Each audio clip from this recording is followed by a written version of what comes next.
And welcome back to the Cover 3 podcast here on CBS Sports. That's Tom Fernelli. That's Danny Cannell. That's Bud Elliott. I'm Chip Patterson coming to you live here, youtube.com/cover3. Thanks to all of you that are watching later or listening later on whatever platform you might be on. And for those of you in the chat, continue to keep the conversation going. Of course, no shortage of topics as we gathered here today on a very, very busy Monday in college football. The good news is we're really doing a good job of looking into the crystal ball and being able to get you locked and loaded with what we think is going to happen, as we got a chance in our Sunday show to touch on Brent Venables to Oklahoma, news that was confirmed late Sunday night, Manny Diaz out, Mario Cristobal in at Miami, news that was confirmed about midday on Monday. So I think that I would like to begin with the way that it all unfolded. First, Manny Diaz finds out that he is not going to be the head coach of the Hurricanes moving forward. Mario Cristobal holds a team meeting, informs them of the news as well. We are at a position that a lot of us predicted was possible, but boy, it was messy getting here. So I don't know if the process seemed to get y'all upset, or if you have any strong feelings, or if that's just what happens when you get billionaire boosters involved and you don't have an athletic director to wrangle them. I don't know. Or the hire itself, what's really lingering to you as some of the big headlines and takeaways from Manny out, Mario in, all at Miami? I think everybody did what they had to do, right? I saw all these people saying, oh, Manny Diaz should quit out of pride. Miami's doing him wrong. Like Don Draper said, that's what the money's for. Manny Diaz is not an idiot, so he's not going to quit and pass on an $8 million buyout. He's just going to keep recruiting and doing his job until the point Miami fires him and strokes him a check for $8 million. That was annoying me yesterday on Twitter. Like, oh, how embarrassing. And Gene Chizik's all out there like he didn't live that buyout life from Auburn. Like Gene Chizik didn't quit. Manny Diaz wasn't going to quit. Where did Gene Chizik say that? Don't tell me Gene Chizik. On Twitter, yeah. Oh, that's talking about how like Miami's doing him wrong. And this is very embarrassing. And that they need to sit him down and either keep him or fire him. Like, what's the rush? You got a lot of balls in the air you're trying to juggle here. You have a head coaching candidate that it's pretty clear certain boosters were going to donate a lot more money if it's him, and probably not if it wasn't. And you're trying to get an athletic director hired at the same time. Ultimately, this worked out great for Miami. If Oregon has any sense, it knew this was going down for several weeks. We've been talking about it in our group chat and even on this show. Like, Cristobal's going to Miami, right? And it became pretty clear, I don't know, 10 days ago that he was.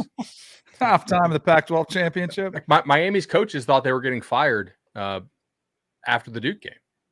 We knew that going in. So it's just the business. I do think that the one thing Miami could have done better, but of course it's hard to do when you don't have anybody actually in charge, is you could have kept the entire process out of the public eye. It was leaky. Everybody knew every single thing that was happening about this. Like you said, we've been talking about it for a month. If everybody knows for a month that this is going to happen, you're doing a terrible job of making it happen. Like, do it behind the scenes. Be stealthy. Show some competence. A lot of these leaks, though, were coming from people who were cut out of the process, right? Like, I don't think that New Mexico State's AD was seriously being considered. Jurich, from what I understand, tried to go around Turnkey. And Turnkey was like, nah, that's the search firm that Miami was using. I think a lot of the people who would have been included in this process for Miami in previous years were cut out. And they were leaking nonsense that other sites ran with, that like Manny Diaz is going to be kept. And shout out to our David Lake for staying in the process 24/7 Sports the entire time. Just nailing it, nice and calm. Hey, guys, it's a complicated process. It's going to take time. Manny Diaz is the target. They do believe they're going to have a whole lot more money than they normally have to spend here. They'll give him a crazy salary pool. They're going to go after a big-time AD and pay him a lot of money. Miami's actually going to pay up. Check. Shout out, David. Really good job. Didn't fall for the fakery out there like Manny Diaz is being retained and all that nonsense. I think there's a lot of, and just going back to Gene Chizik and, hey, Miami should have done this. There's a whole lot of things that should be done the right way. But that's all off the table when you're dealing with the type of money that's at stake right now, right? And Brian Kelly can get criticized. It was funny because I did Coach K's show on SiriusXM Beyond Basketball with Coach K. And it was great. And we were talking about Brian Kelly. A couple of things were really funny. One, he goes, man, I wish somebody had 100 million lined up for me somewhere. And I was like, Didn't the Lakers? oh, exactly. I wanted to say that. Or I was like, if you want to come out of retirement, somebody probably would.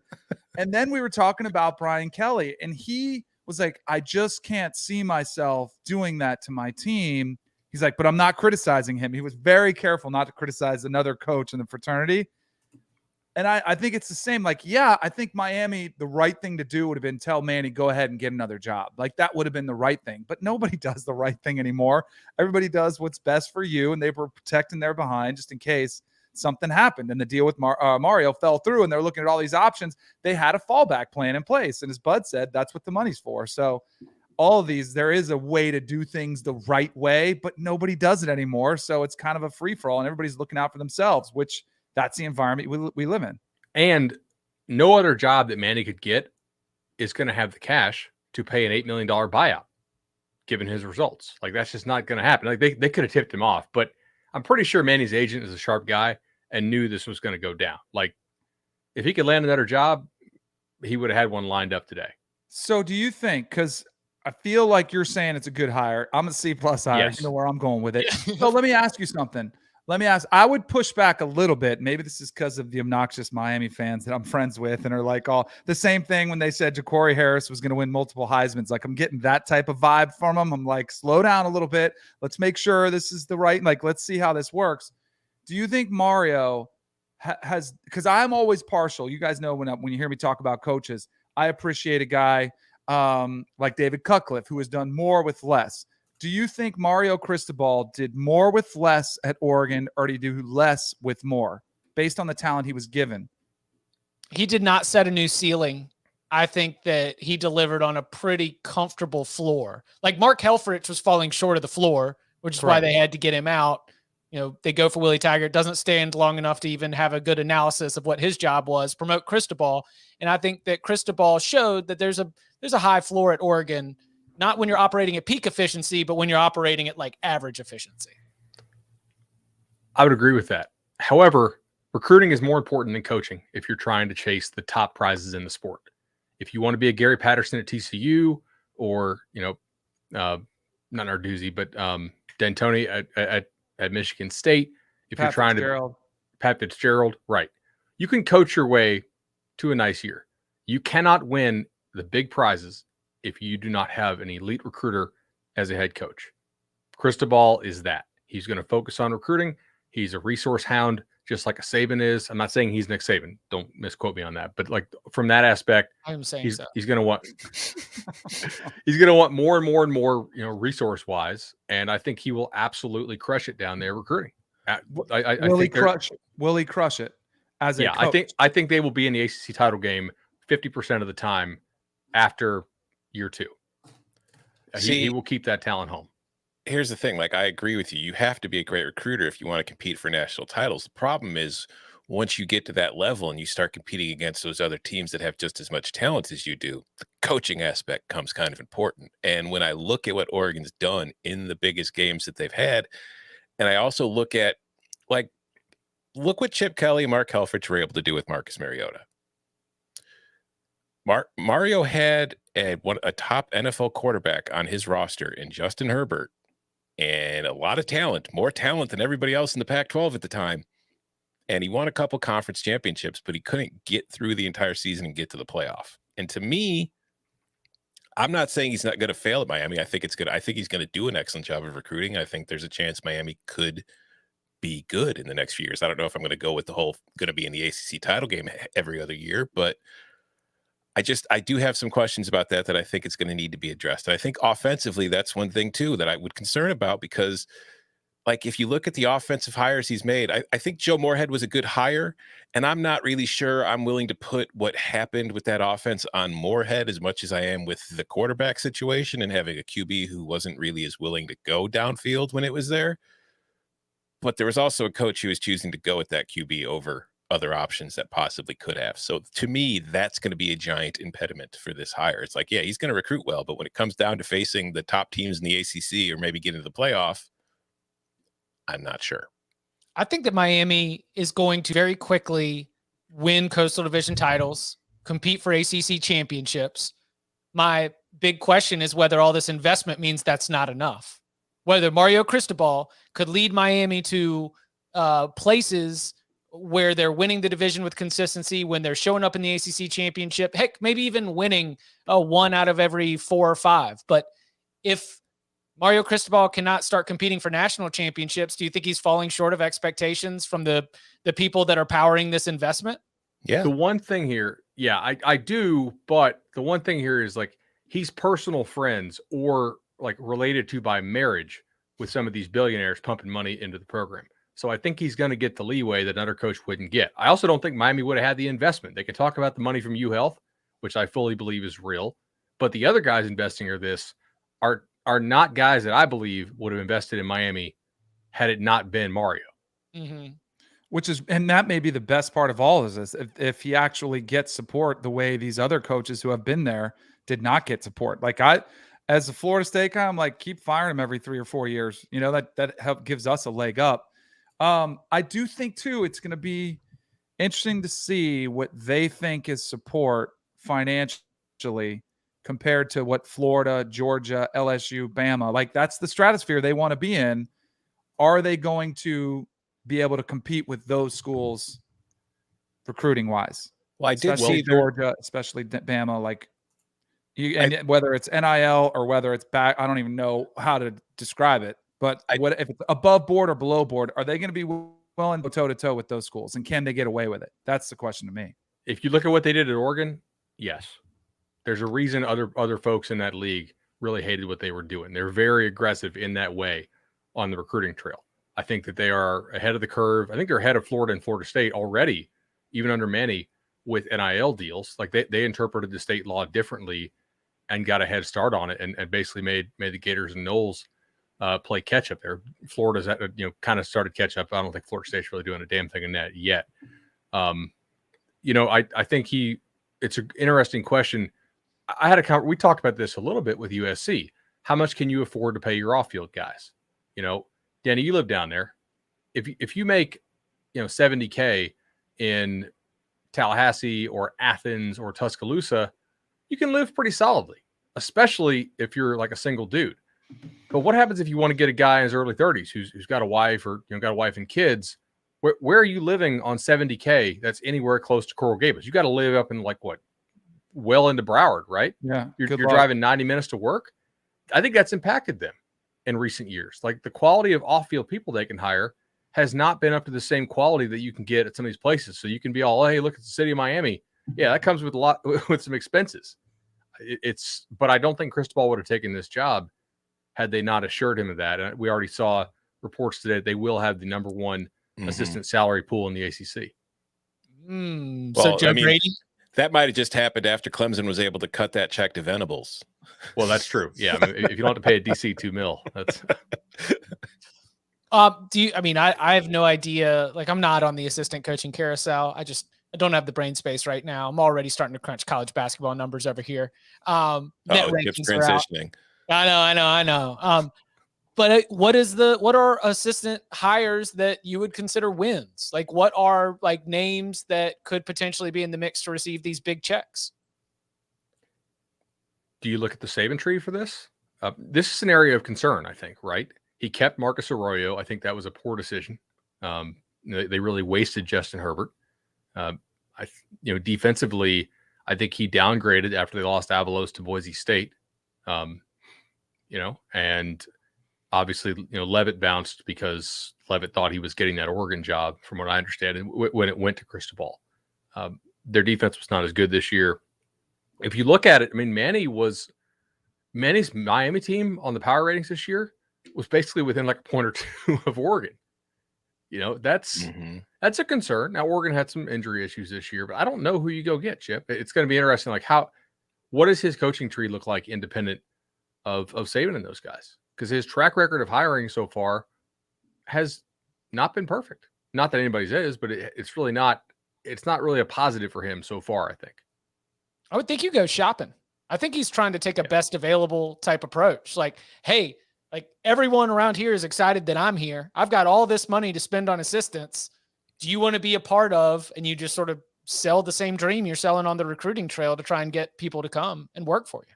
Just for the sake of my own interest, if he doesn't get the job in Virginia, I'd go after Robert and I. Is he in the mix for Virginia? I don't think he's know. going to get that. I don't think Yeah, he's I was going going to. to say it feels like- like they're going to go in a different direction, but Yeah, if he becomes Poindexter, Elliott, yeah.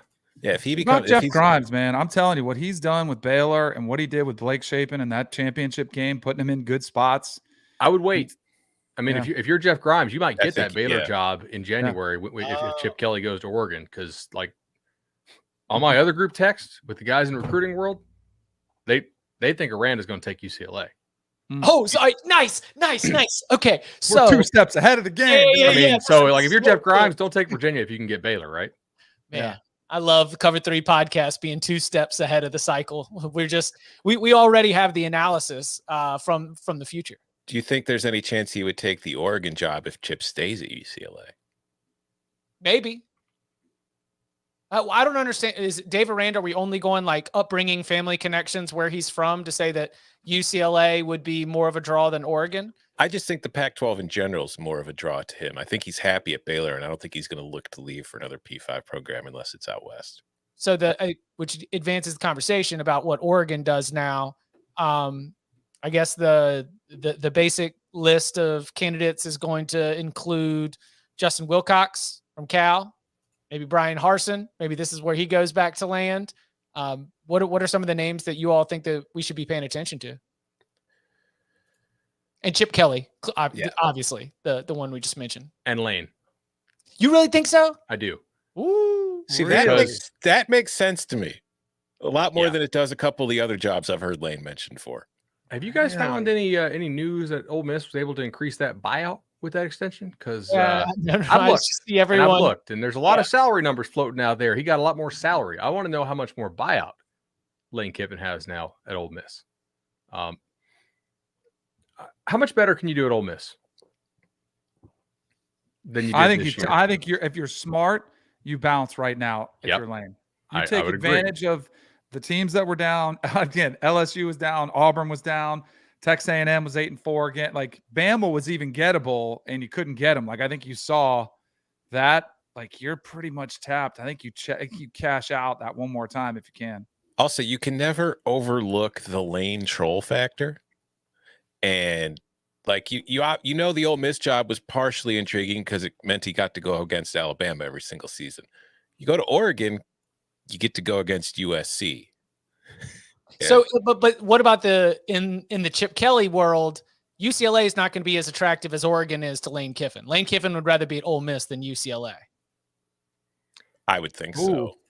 What if he really wanted to be a troll? He really wants to do it, then you go to Westwood. But I think that in general, I view if Chip Kelly had to kick and scream for his $1 million meal table and then got roasted for it by the local columnists, I think that Oregon maybe, but I don't think that UCLA would be able to woo him out of Oxford, a place where I maintain if Lane wants to, he could stay for a long time, winning 8, 9, 10 games with the Rebels. Even in the expanded SEC, I think that's still a team that can get 8-4, 9-3 with some consistency. And not if they go to a 9-game schedule, though. True. But one thing we should also consider, too, is like in the expanded playoff world, 10 wins might get you into the playoff. Like if there was a 12-team playoff this year, Ole Miss is probably in it. Okay, so I do want to ask you guys a question because I know I have my own thoughts on this, but how good of a job is Oregon? Because the last 2 coaches they've had there that have had any success bounced for jobs in Florida. And you might say that's a real indicator, like how hard it is to get players to Eugene. However, both those coaches had moms who were sick back in the state of Florida. Like Willie's mom, was older and had some health stuff going on. So does Mario's, and they're obviously from Florida. And I'm going to tie this in Lane Kiffin because Lane Kiffin's not from Florida, but he's got a lot of Florida connections. Obviously, his dad was the DC for the Bucks. It was very well known that he wanted the Florida job. They hired Napier, wouldn't touch him. I think it was pretty well floated out there that he would take the Miami job if they would offer it to him. Like, do you guys see Oregon as like a top 20 type job or a top 30 type job or even better than that? And do you factor in Lane's Florida ties if you go after him? I think top 10 for sure. Or not top 10 job? Top 20. Sorry. Oh, okay. I think I think you can get closer to the 15 than the 20. like what you mentioned, like if you look at Oregon's last few coaches, Chip Kelly left for an NFL job. Mark Helfrich got fired. Willie Taggart went back to Florida State. His mother was sick. He's from the area. Florida State was like a literal like dream job. Right. Mario Cristobal goes back to Miami. His mother is sick. Miami's where he went to school. It's his alma mater. I don't think if I'm Oregon, I'm worried about the next coach leaving just because they have Florida ties. I think that Oregon is a place where you can compete for national titles. And there aren't a lot of those jobs around. Oregon's been to the college football playoff. USC hasn't. You know what I mean?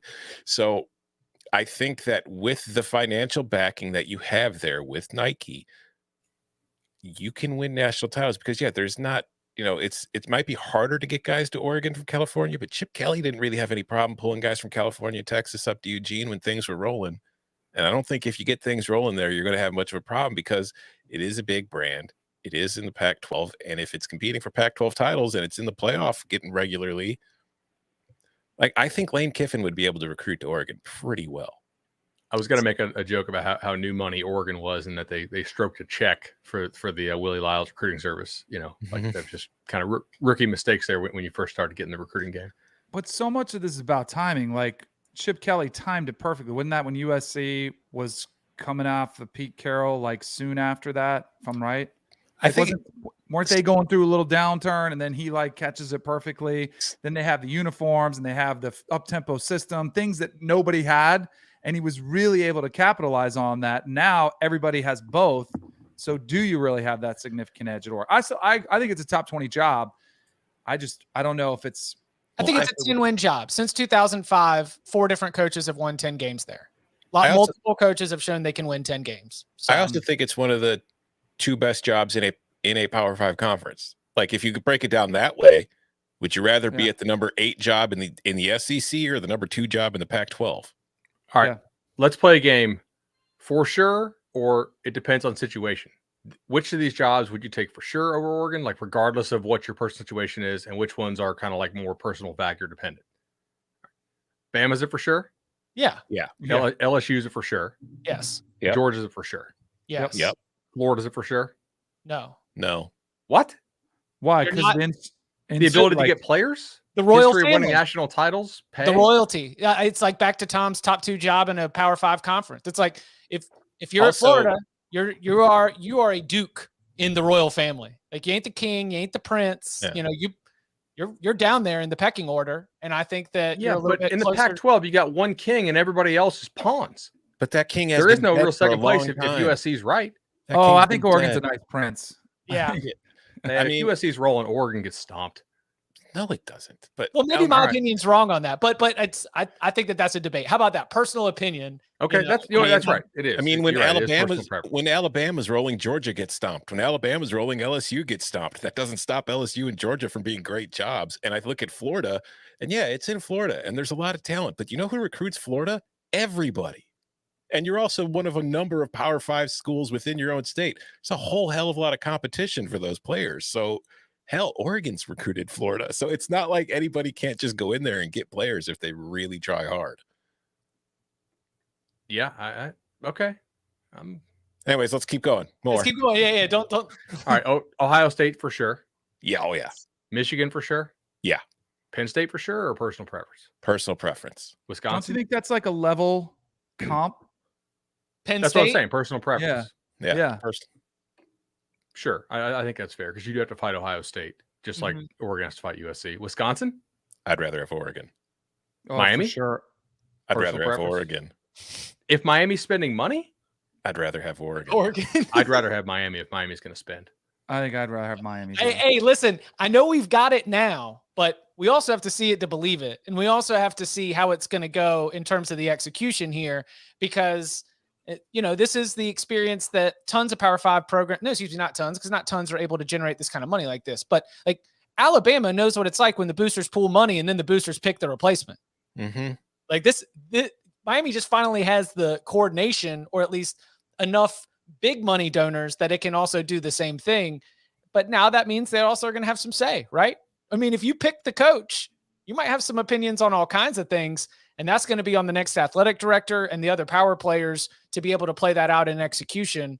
I think at Oregon, the machines, the setup. Feel happy. All right, Washington. Oregon. Oregon. But I think it's close. I'll say but I personal prefer preference. Oregon. Yeah, What Washington pays its support staff better. I'm sure it's. And Would I'd you rather in live in? Seattle. So that's the thing. I love Seattle. I like Eugene. I don't know. I like them both. I'd probably put them on the same level. Yeah. USC, obviously. USC. Yeah. So good note from Coca here. Since 2000, Oregon has more 10-win seasons than USC does. Yeah. But I think that goes with the issues that they've had to deal with. Yeah. Well, the hardest wins to get are 11 and 12 and 13. You know, but they've had a couple of those too. To be fair, let's see, Texas A&M slam dunks, Oklahoma slam dunk. Texas. I think I'd rather have Oregon than Texas, and I can't. I can No. say this. Dude, Okay, hey, what were we just right talking about? answers. What were we just talking about with Miami? You want to go to Texas? Like, it's literally 50 people who think they're your boss. Texas Fair. just announced that they are paying every offensive lineman on scholarship $50,000 a year. And soon they're going to Starting think next they're year. my boss too. That's pretty. Like that's a pretty nice advantage there in recruiting. Yeah. It's gonna- it's going to be great other when you're schools going are gonna 8-4. Is that, That's I was the gonna say, is first that thing I'm doing. $10,000 a win? Is that how they calculated Yeah, that? that's what I'm saying. It's like, that's the other thing too, because now like both of those jobs are in the SEC West. So now I'm back in a situation where I could be at the second best school in the Pac-12, or I could be somewhere between 5th and 8th in any given season in the SEC. Clemson or Oregon? If the money's the same, give me Oregon. Clemson, because because they of funnel now. all their money to football. They don't give a damn about other sports at all. Hey, my nephew plays hoops at Clemson. Watch it. Okay, well, Well, how much is he getting paid? yeah. Not as Did they much, drop the bag? Not as much as DJ, that's for sure. Elsewhere in the, Florida State, probably personal preference. Recently, it's definitely Oregon, given the administrative stuff. Are we missing anybody here? Maybe Notre Dame. I'd rather have Notre Dame. I'd rather have Notre Dame. We've positioned them between 15 and 20. Yeah. You know, maybe when things are humming, you get up there close to 10, but you're not hitting 5. Yeah, for sure. So all right, we've got those pieces. Oh, wait, go ahead. What? I was just going to make a joke. Colorado State or Nevada? Jay Norvell. He I think it's smart. did I have it right that his base salary at Nevada was like $600? Mm-hmm. Yeah, I can't remember exactly what it was, but he wasn't getting paid a ton of money. And I also think Colorado State's easier to win at. And also with Carson Strong about to go to the NFL, like I felt like if you're Jay Norvell, if you're looking to get out of Nevada, this was probably the time to do it. Hey, it's all about that Bud Elliott window. Even if he wasn't able to level it up to the point where he was getting one of these Power 5 jobs, he was at least going to get a better paycheck. Mm-hmm. At least going to go to somewhere like Colorado State where they'll spend a little bit of money on their football coach and on their football staff. Coming up on the other side, we turn our attention to Norman, Oklahoma, where Brent Venables was introduced as the new head coach of the Sooners. That and a look at the bowl schedule. Tom Fornelli has spent so many hours breaking this thing down. So he is going to let you know the best bowl games when they are, so you can set aside time throughout your holiday season. Next. I promise we didn't make Danny Cannell leave just because we're talking about non-football sports at Clemson. He is traveling for, I believe, some CBS Sports Network stuff. He will also be part of our expanded coverage of Army Navy, while we here at youtube.com/cover3 will be doing the Army Navy watch party. So Brent Venables, Oklahoma, made official on Sunday evening. We spent some time Sunday afternoon discussing it, figuring that he was going to be probably close. You know, we got the term leading candidate, closing in on a deal, should be finalized soon. You know, anything you can do to just load up that SEO machine and get the searches going. But it was official. He gave an impassioned sort of like win the press conference type moment.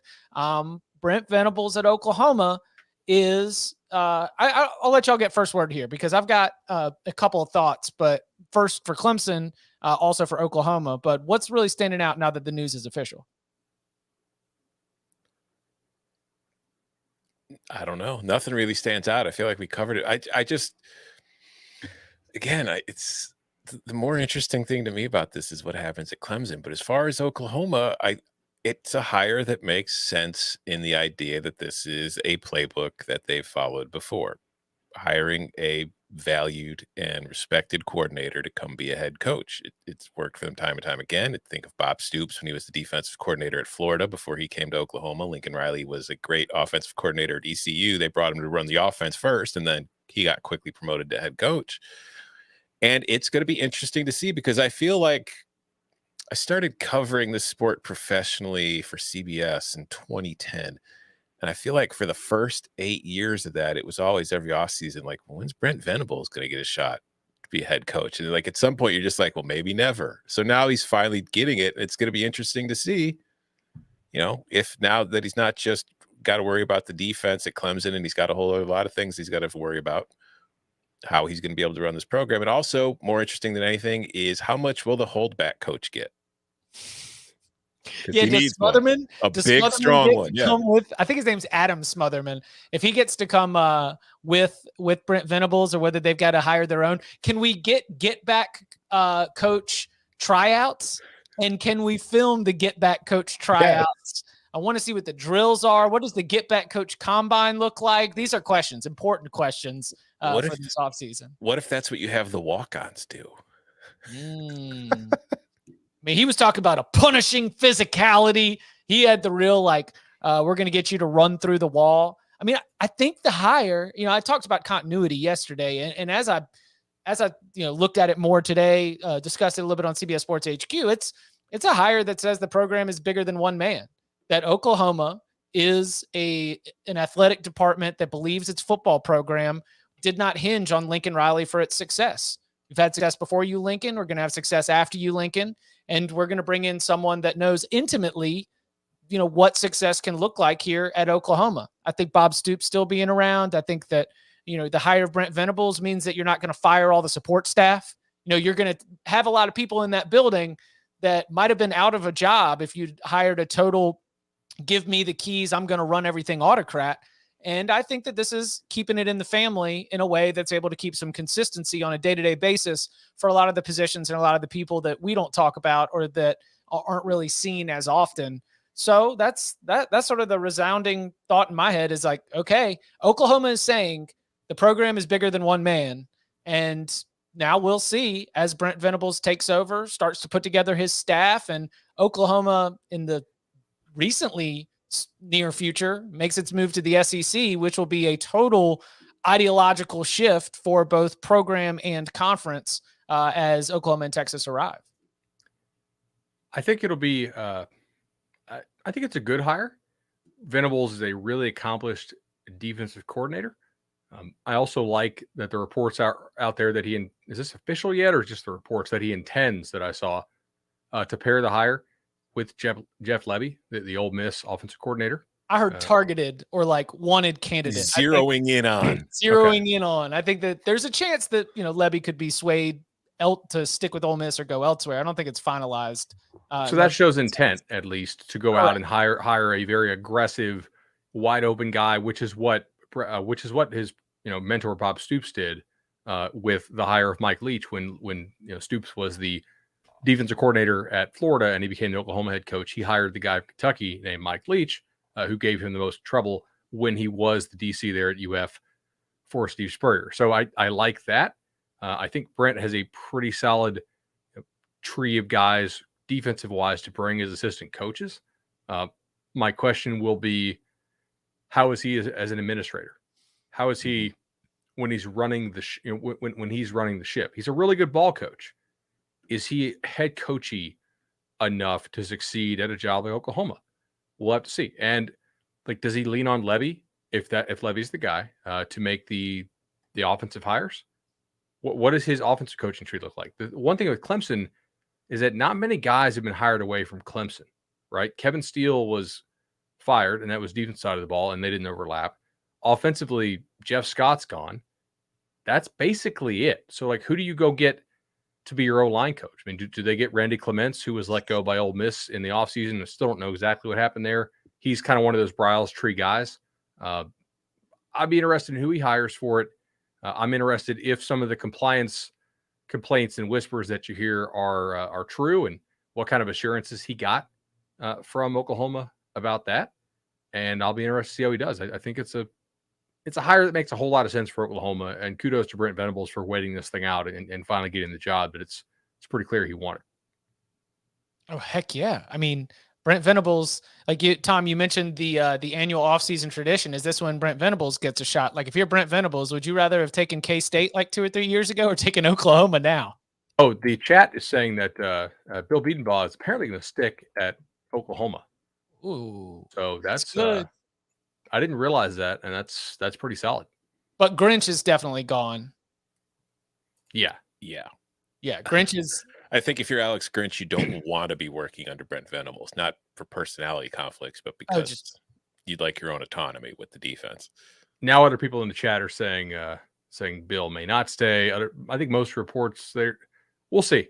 Has that been announced? He hasn't changed his Twitter profile yet, and obviously, their receivers coach, who is going or likely going to SC, Roy Manning. Mm-hmm. Yeah, Roy Manning.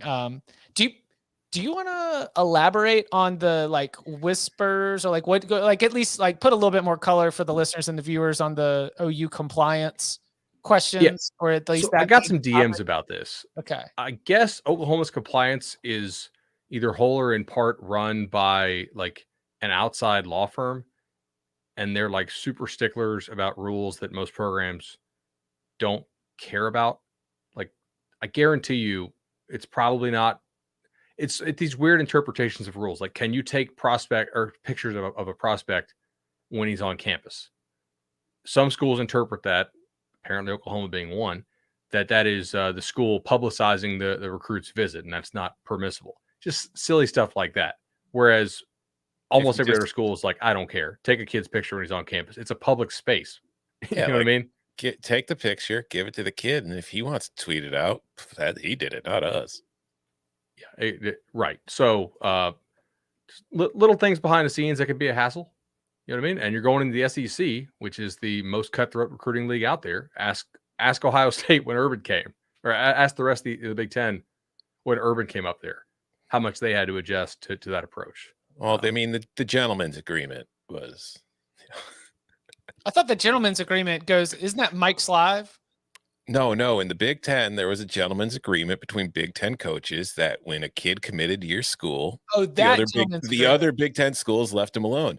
And then Urban came, laughed his ass off, and just recruited anybody he felt like recruiting until he got him. Inside the Rebels, our Ole Miss 24/7 sports site is reporting that the Levy departure is imminent, and that 3 potential replacements: Joe Brady, T. Martin, Graham Harrell. Ooh, those are names.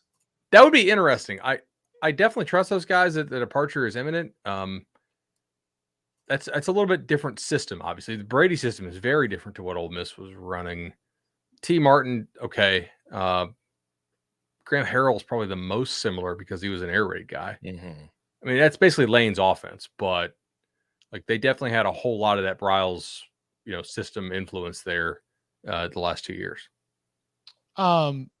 For anything else on the coaching carousel that stands out, either with any of the further dominoes or the different coaches that maybe might be rumored or reported for some of the open jobs that are left? I just think it would be funny if Manny Diaz goes to Temple now. I mentioned as much on CBS Sports HQ today. I said, Temple's open. He was the head coach for 2 weeks? The return. It was like December 13th intro press conference, December 30th. He resigns and takes the Miami job. Could be off on my dates, but not by much. Texas Tech hiring Kitley, the Western Kentucky offensive coordinator. I think we touched on this Sunday show or maybe Saturday night show. Because it has to do with Quinn Ewers. It does. Quinn Ewers visiting Texas Tech, potential big NIL deal matched up there as well. Good for him getting his value out of the marketplace already. But Texas also will be involved in that one. So I'll see how that works. But you put Quinn Ewers in that system. Texas is going to start the Quinn Ewers Foundation for mullet awareness. They should. He's going to like auction off his mullet, but for profit. Texas be like, all right, $100,000 per inch, baby. Let's go.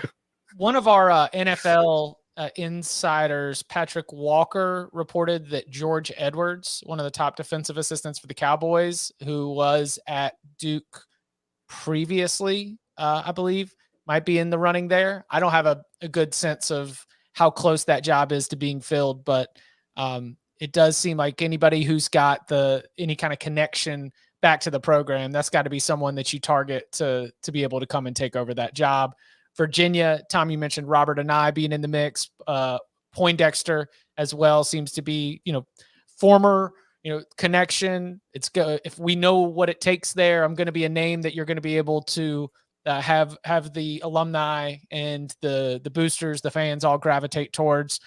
These seem like sensible hires rather than rolling the dice on trying to win a press conference with a splashy name. So we'll see where those end up going. I don't know if y'all have any news or thoughts, but I'm just kind of waiting for more of those dominoes to fall at this point. I would think Tony Elliott at Duke as well, if he's not going to get the Virginia job. Just talking to people who know Tony, they really believe that he was going to be focused on like an academic type job. So there's two. Like Duke, Northwestern, Stanford, Michigan was mentioned to me. This was back over the summer when it wasn't clear if Harbaugh would be sticking around, and obviously before Clemson's offense cratered. So like that could make a lot of sense there as well. Do you guys know that Virginia fans were like not happy with Robert and I this year? I got like a DM from a guy who's very sensible, Cover 3 listener, and he's like, I guarantee you that hire will not go over well. You guys just had the best offense in the history of the school. You were 4th in SP Plus nationally. And you had Armstrong miss the game against Notre Dame. Let's be real. Virginia fans are used to watching their basketball team, and they think that's how the game's supposed to be played. It's not pure. Scoring points goes against the purity of the sport. I thought the guy was trolling me, but he was serious. No, Tom's not you guys wrong. have no idea how good this is. Listen, there is a mentality to the basketball school fan who just wants the games to be close, right?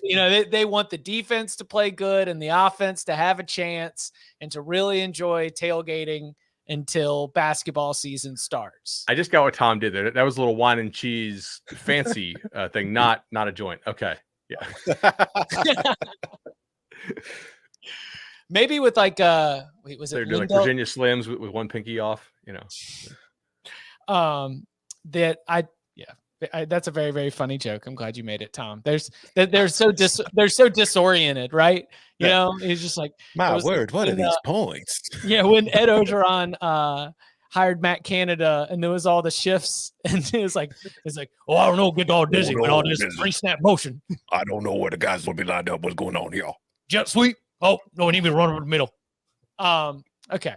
So turning our attention to the bowl schedule, we teased it. Tom put in just so much effort into compiling all this information because all of the, college football fans, myself included, was just bombarded with information on Sunday. We had the coaching carousel, the playoff announcement, so many bowl games popping left and right. It can be too much, but when you get a little bit of clarity, you can start to pick out the games. You can start to know when you want to make sure that you are hanging out with all of your friends, football watching friends, and taking in what are going to be some of the best non-conference matchups that make up the bowl season. Tom, I guess, you could take it anywhere you want to go here, but when you started to do it, did you get a sense of whether this was I'm sorry for being so general, a good or bad bowl slate? Did you find yourself having tough decisions in the top 10, or was there a definite cutoff when you started to feel as though you'd reached the slate of really fun and or interesting games? Well, first of all, I'll start with the caveat that all bowl games are good. So no matter where you're ranked, you're good. But it was the same process kind of that I have every single year where it's I feel like the bottom 10 and the top 10 were pretty evident to me right away. It was all the other games in the middle where it was just kind of nitpicking between, where each goes. But this is a very highly scientific process, I assure you. I'm dead serious. It goes based on my ratings for how the teams have performed this season. I do with my power rankings and how I think the spread will be, and what, there's a whole lot of stuff that goes in here where it's like, if things are close and I'm looking at one game and there's like a 3-point spread and another game there's like a 10-point spread, that 3-point spread is going to get ranked higher than the 10-point because it's more likely to be a close and entertaining game. So like there is actual thought that went into this. Hell yeah, it's Tom Fornelli. You think that science is going to be totally ignored here? No, I know why it takes so long. It's because you've got like a game score formula that kind of like looks at the power rating of all these teams. And look, if both the teams are crappy, game score is not going to be as good as if both the teams are good. I know that there's a process here. It also takes so long because there are over 10,000 words in it. Oh yeah. So that's also true. And now I'm going to read every single one here on the podcast. So I don't know. I could just do like my top 10 and my bottom 10 if you want. All right. Yeah, let's do that. All right. So the top 10 bowls are not going to come as much of a surprise because they're the bigger bowls this year. Number 1, I have the Orange Bowl between Michigan and Georgia. It's a playoff game, and I think it'll be close.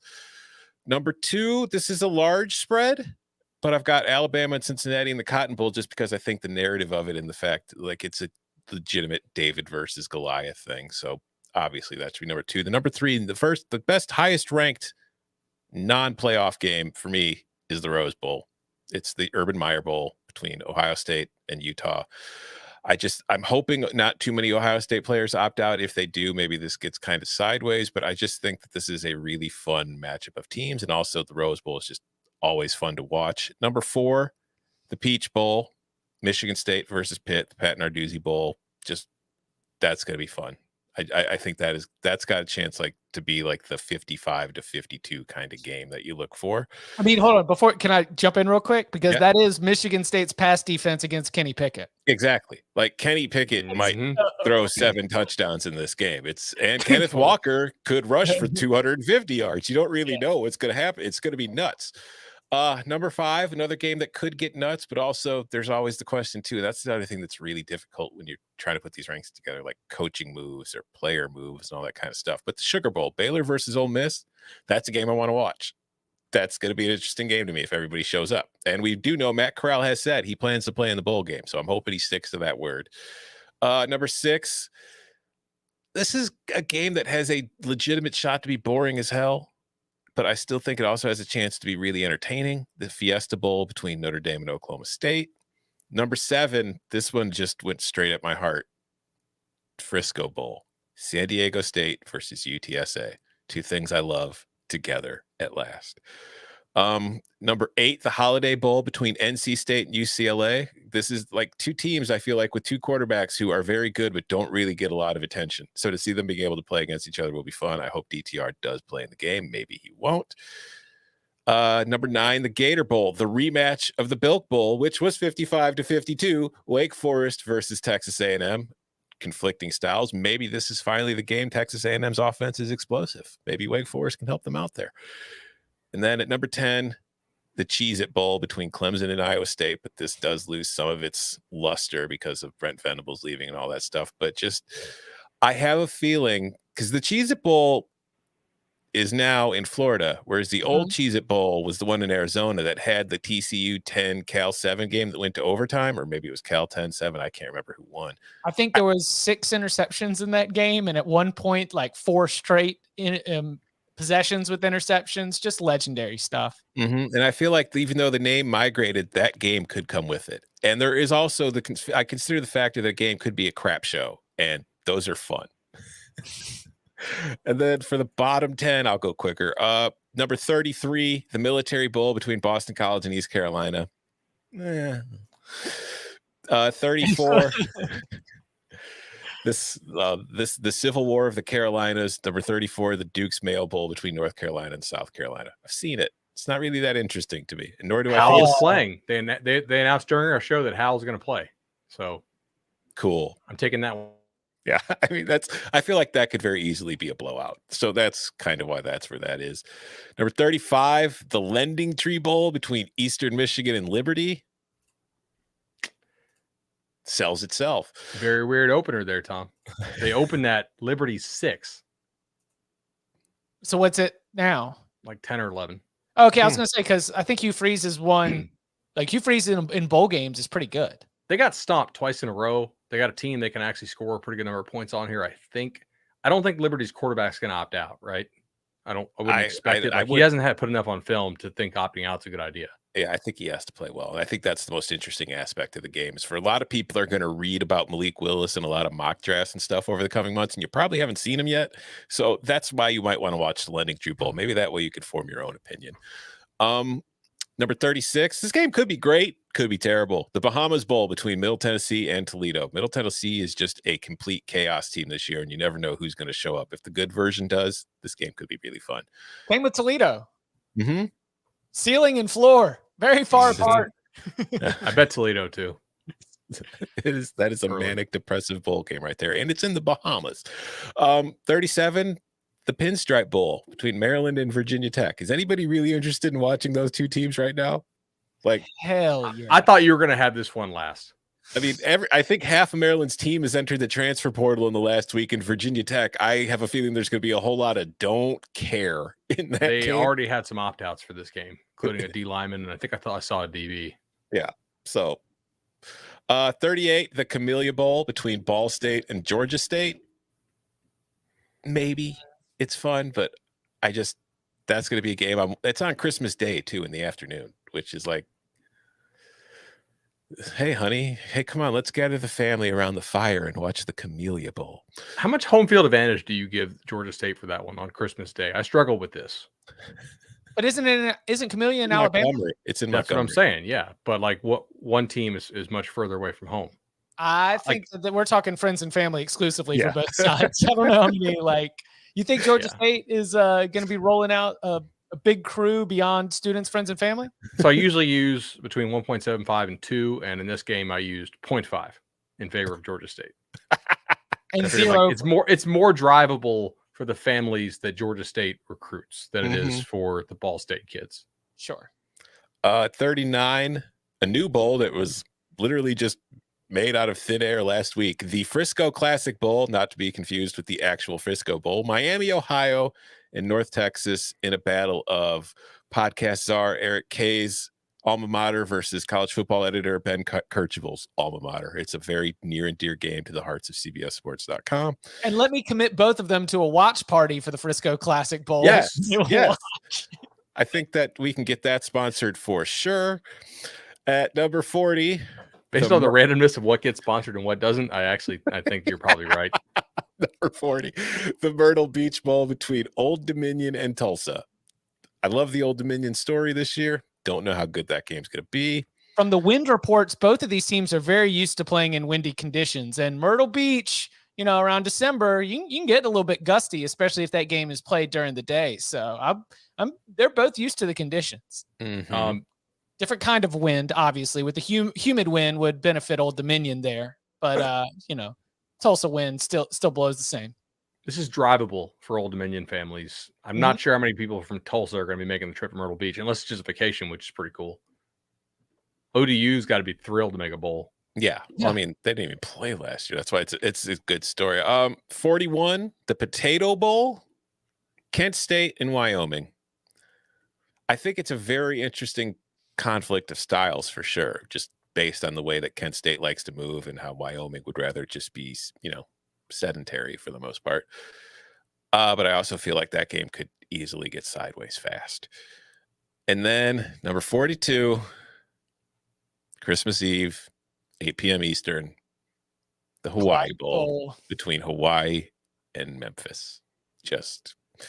Hawaii is the only team with a losing record in a bowl game this year. They are 6-7, and Memphis is not much better at 6-6. So, woohoo. Tom, Hawaii's quarterback and running back have already opted out and transferred. Yeah, see, do you have a column up for opted out now? Oh, I do. man. But and then I also have anticipated opt-outs.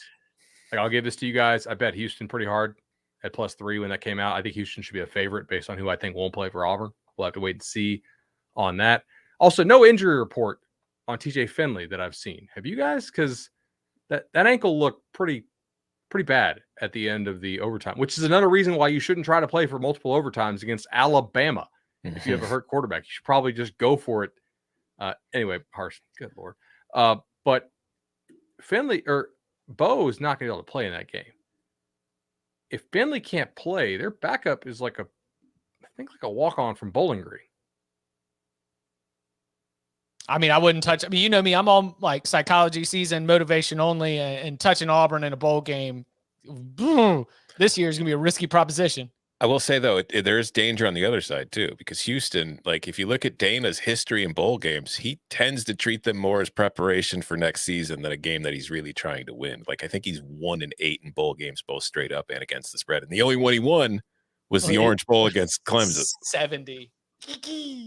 That was the Steel breakdown game. Mm-hmm. That brought Brent Venables. Where do you rank? It did.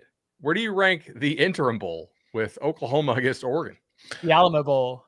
That was at, I just closed the file, but it was at 21 for narrative purpose, like boosted. Yeah, like if those are two full strength teams, that's probably going to be in the top 10. But with everything going on with both, like with the interim bowl, I got it at 21. Just Love it's so much of the fun got sucked out of that. Who else? There's who no else do you, like. sorry, There's no like tiny little extra intrigue because of the idea of seeing Bob Stoops and like, I don't know, let's say Mike Bellotti, who's already offered to coach that game out there. I mean, I put it in the top half, Chip. There's some intrigue out there. It's like if these two, like, I mean, another thing too is we know Spencer Rattler's gone, and I don't know how Caleb Williams is going to be affected by Venables, but there's also a chance Caleb Williams is gone for this game too. So it's like then Oklahoma's going to be throwing out a walk-on to play. It's Caleb Williams was at the Venables press conference today, so that is encouraging. A good sign, at least. Yeah. Mm-hmm. How much of a adjustment on the total do you make for two retired defensive coordinators in their late 60s or early 70s? Because that feels like a lot of field goals, a lot of punts. Go play some field 7 position. or 8 points. Yeah, I dropped it too. But then what? It's a bowl game, so like maybe they're gonna just go all out for it. This is why I don't like betting these bowls so much. Like live betting on these bowls are great. Sometimes you can tell pretty early, like, they don't care at all. Right. You know what I mean? It's like, jump ahead of the algorithm when you see that the team is completely disinterested in being out there and trying to play defense. USF Sun Bowl situation where like everybody should have been suspended for missing curfew. And I mean, just there's what's his link that Coca put in the chat? Oh, nice. Tom, Coca dropped your link in to your story in the chat. Thank you, Matthew. Check out the story at cbssports.com where Tom ranked every single bowl game, some good commentary and analysis for each of those games. You can follow him on Twitter at Tom Fernelli. You can follow him at Bud Elliott 3. You can follow me at Chip_Patterson. Gentlemen, thank you very much. Thank you. See y'all.